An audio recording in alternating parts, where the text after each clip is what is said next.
This was my grandparents' house. My grandfather built this house in 1933. It was designed by a guy named John Byers, who became very well known for his California ranch style homes back in the 30s and 40s. And it's a neat old house. I look forward to seeing it. This is a great door. I love this door. Yeah, come on in. We'll start off in the kitchen here. So I'm going to take my hat off. This would be the formal dining room, right? This was the formal dining area. Yeah, that's for sure. It kind of all flows together, but this is where guests would eat and the family would eat when they were all together. So. And these plates, Joel and then Francis on the plates? These plates were made by an artist friend of theirs, whose name escapes me, but they're very cool and have the brand on them as well that my grandfather used as his cattle brand. So. Wow, and I love the aqua colored glassware here.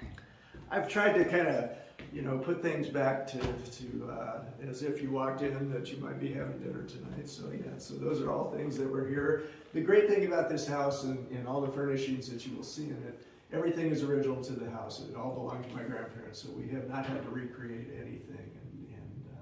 And so I give one tour a year for the foundation, the McCrea Ranch, Joel and Francis McCrea Ranch Foundation, which its purpose is to help raise money to keep these structures standing and to restore the buildings that are here at the ranch. And all the buildings are now on the National Register of Historic Places, so they have federal protection as well. So, that's wonderful. So it's great, and it gives us a chance to kind of share a little bit about their history and their background with the public, so yeah, which is fun. So anyway, come on in. Oh, I love this kitchen. It's so spacious. This is my grandmother's dream, was always to have a big, spacious kitchen. And of course, my grandfather had started building the house before they got married, but towards the end, she was able to kind of throw her influence in there a little bit. But you will see some things like the refrigerator, which we'll get to in a minute. And you'll see some of these photos. These actually came out of an Architectural Digest article that was done many, many years ago. Those photos are from the 40s, actually. But you will see a lot of the same furnishings in the house now that were there then. The same stove, the same cabinet here. Same hutch, same clock, and the phone my grandmother's on. Tell us about the writing on the wall, quite literally the handwriting on the wall. Well, it's interesting, and the great thing about this, you get two phones. You get the late 30s, 40s model, and then you get the 50s model next to it. But my grandmother's kind of her thing to do when she ran out of paper was to just write on the wall. So a lot of phone numbers on the wall. I think it was kind of a Depression era thing. That's my take on it, is that if you ran out of paper, rather than wasting anything, you just used what you had. So she would just write on the wall. So there's a lot of interesting phone numbers out there, no question about that. So wow. Yeah, a lot of fun, and we preserved that. We just painted this room about a year ago, but we've tried to preserve all those little characteristics that were unique to them, for sure. So, yeah. Excellent. Do we know what year this stove is from? This stove, I don't know exactly what year this is from. The last kind of semi-remodel that happened in the house was in the early 50s. So I don't know if that's an early 50s model or if that was here before then. But it's a General Electric stove, so it's state of the art at the time. For sure. Yeah. So, yeah. What is this gadget here? Is this that's a waffle maker. That's an old waffle maker that I just kind of thought people might have fun seeing how old waffle makers used to work.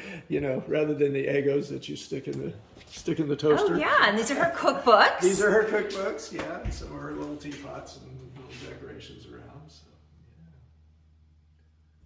yeah. Oh. And then one thing that I love is the refrigerator, which this was my grandfather's idea before they were married, and you can see how it's elevated. Refrigerators back then were not the big giant things that we think of today. They were always much smaller and lower to the ground, but he wanted to have it up so that he didn't have to bend over to reach in there. The funny thing about that is this would have hit my grandmother right about in the throat, So she had a hard time reaching up for things. So. But it's elevated, which is kind of a unique characteristic and question about it. And then they had which was pretty unique back in the day, state-of-the-art top-load dishwasher. So Oh my I don't gosh! want to look in there. No way! But There's still a dish in there. There's still a dish in there. This is an fork. This is an original dishwasher. So that was pretty unique for its time. No The question view about out the that. window? View out the window. Yeah. And of course, the trees have grown up quite a bit now, but originally this hill was just like all the other hills. There was, just grass and cactus and that sort of thing. All these trees were planted by either a family member or somebody. I love the dish towel, considering the westerns that they made. Yeah, it's your turn to do the dishes. That's it. You said she was very into health. Is this her juicer? It says Yeah, veggie juicer. that's one of her early juicers, and this, of course, is the base for a blender. So yeah, she was very much into the health food side of things, and of course that's an early juicer. I don't know how well it worked, but but it's unique for sure. Oh, absolutely. And then one I don't show this to very many people, but I'll show it to you guys. This is a very interesting cabinet because it's and you'll notice there's some dates from the 40s on some of the bottles and that sort of thing, and that's just kind of untouched from back in the day. So I absolutely love things that are frozen in time. I think that is fascinating. that one's frozen in time. I haven't even taken them out to dust them. So Oh, don't leave them covered in dust. It's great that way. yeah, but she loved. My grandmother loved to have. Oh, you want to see? Is this it? Is this one of her aprons? This was one of the aprons that was up here, yeah. So just kind of something I think somebody gave her as a joke somewhere along the way. But I love it. Is that an ironing board that comes out of that, or is that just a regular pantry? It's just a pantry area. It's just a pantry area. So yeah. Okay. Yeah, no, all the ironing was done in the little quarters up here that a couple of ladies that worked for them would live in, and they did all the ironing and laundry up in that room, so up in that little house.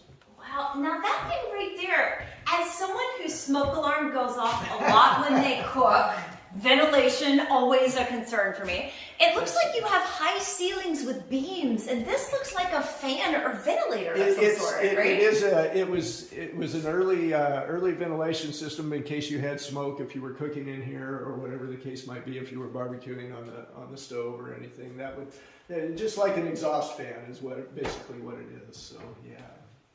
Oh wow, Ruth, did you get a shot of the? Oh my gosh. Yeah, no, this is the great thing about this kitchen. It's very large, very spacious, and like I said, which was kind of my grandmother's dream was to have a big kitchen. She grew up as a young girl. They moved from apartment to apartment and that sort of thing. So always small, confined spaces. So when she finally had the chance to kind of dictate what she wanted, this is what she wanted: a big open kitchen, where people could come and it's always that way. It seems like people always congregate in the kitchen for whatever reason, and so this was kind of a good place for everybody to gather, and she felt happy when that happened, when everybody was together in the kitchen. So. Well, this has been such a treat. This is the first time I've actually gotten to be in the kitchen of someone on Hollywood Kitchen. So. Well, this is it. This is the kitchen. It's not anything extravagant, just simple and very useful, and that's the way they were and what they wanted. Something you could use and feel comfortable in, and not have to worry about getting dirty. Hey, that's everything. Well, thank you so much, Wyatt. This has been such a treat. Thank you, Carrie, for being here, and I so much appreciate being on the show and being a part of it, and I hope it goes very well for you. So. Thank you so much. Alrighty, and thank you for joining us for Hollywood Kitchen.